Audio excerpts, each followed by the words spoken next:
Have you ever wondered why some of your deepest desires seem to slip through your fingers the moment you speak them out loud? There's a profound mystery hidden in silence, one that Carl Jung understood intimately, and what you're about to discover might completely transform the way you approach manifestation forever. Think about it for a moment.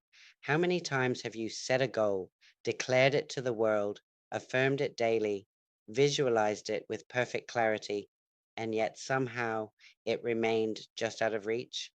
You did everything right according to conventional wisdom. You spoke it into existence. You wrote it down. You told your friends. You posted about it. And still nothing changed. If this has ever happened to you, you're not alone. And more importantly, you're not doing anything wrong. You simply haven't been taught the most powerful secret of all.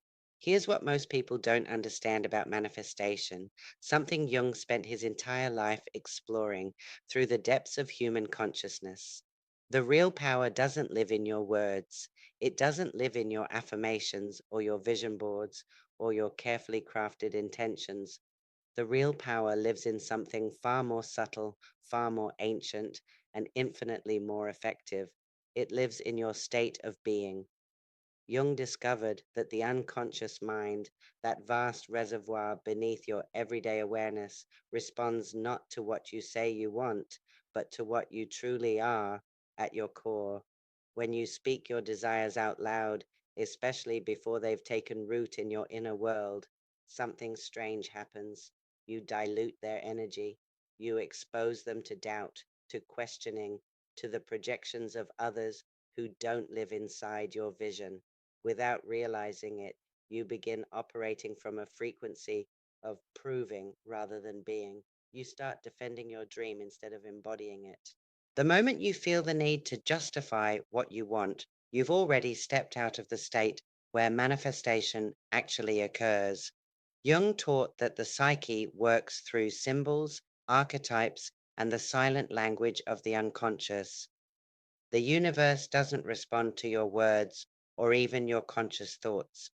It responds to your energetic frequency, to the unconscious patterns you're broadcasting every single moment. You don't attract what you want, you attract what you are. And if your being contradicts your speaking, your being will always win. There is a way to ask without ever opening your mouth, a way to manifest that doesn't require effort, force, or even hope. A method so powerful it bypasses resistance and speaks directly to the creative forces shaping your reality. It begins with understanding how manifestation actually works. Imagine you're standing in front of an old radio with a physical dial that you turn to find different stations. Now picture yourself writing the words classical music on a piece of paper and taping it to the front of that radio. You could say, I love classical music 1,000 times. You could visualize yourself enjoying symphonies. You could genuinely want to hear Mozart. But if the dial is tuned to a heavy metal station, what's going to come through the speakers? Exactly. The frequency you're actually on, not the one you wish you were on. The universe operates on the same principle. It doesn't care about sticky notes, affirmations, or vision boards. Those tools aren't useless, but they're not the key. The universe is reading your frequency every second, and your frequency isn't determined by what you say during your morning routine.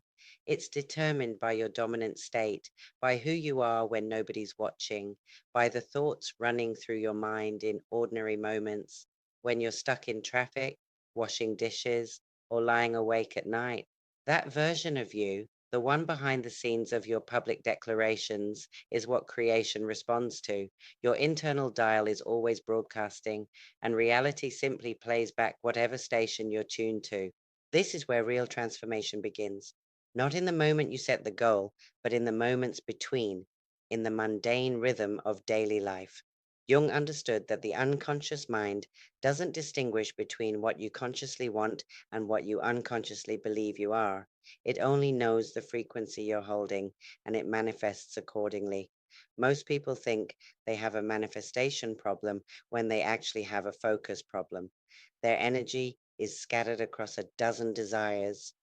One minute it's financial abundance, the next it's love, then career success, inner peace, physical health. There's nothing wrong with wanting multiple things, but when you try to walk in five directions at once, you go nowhere. Your subconscious, the real engine of manifestation, needs clarity. It needs a clear signal. When you broadcast multiple frequencies simultaneously, you create static, white noise, and confusion. The real journey begins when you ask yourself one honest question. If everything else in your life stayed exactly the same, but one thing changed, what would bring you the most peace right now? Not the most excitement, not the most impressive desire, not the one your ego is shouting about, the one that makes your entire nervous system relax when you think about it. The truest desire, the one that feels like coming home. That's where your power is. That's the frequency worth tuning to. Once you identify that one true desire, something else happens. You'll feel an almost irresistible urge to tell someone about it, to share it, to announce it, to seek validation. Resist that urge. Your desire is sacred, and what is sacred must be protected in its early stages, not because you're keeping secrets out of fear, but because you're honoring something still forming in the invisible realm.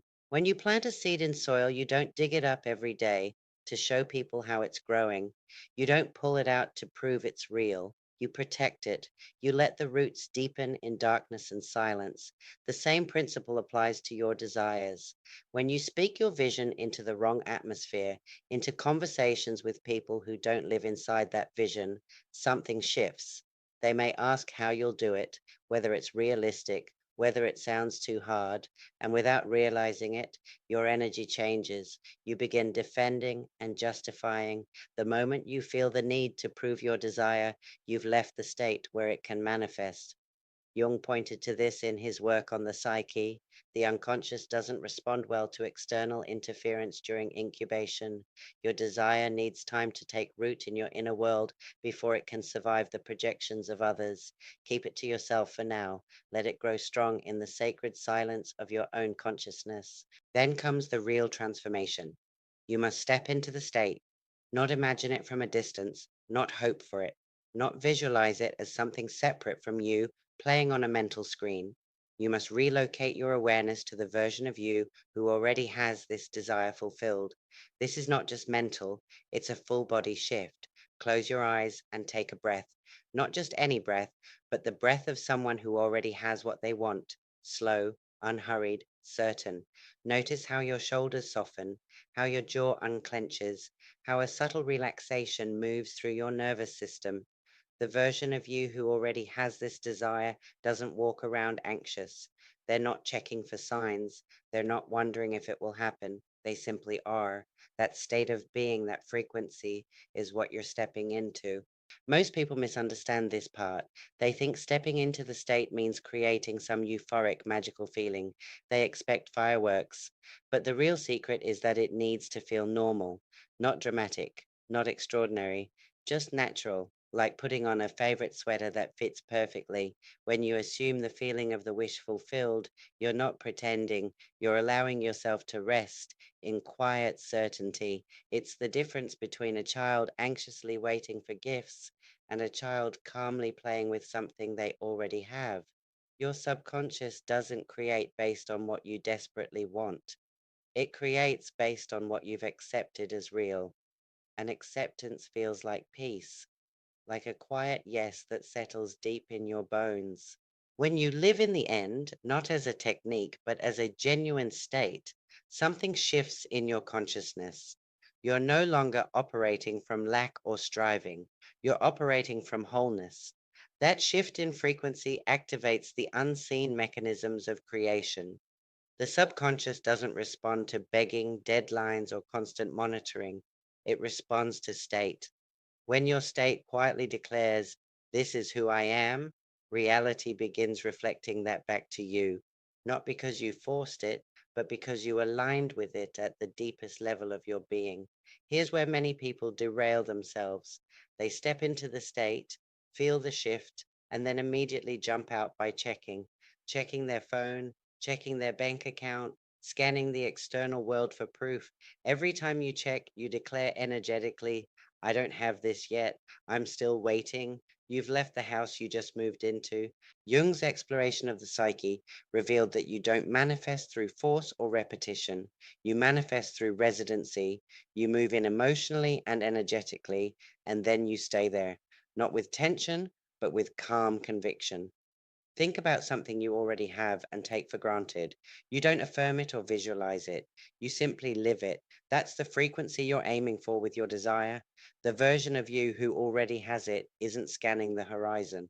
They're already living from it, already enjoying the internal experience of having it.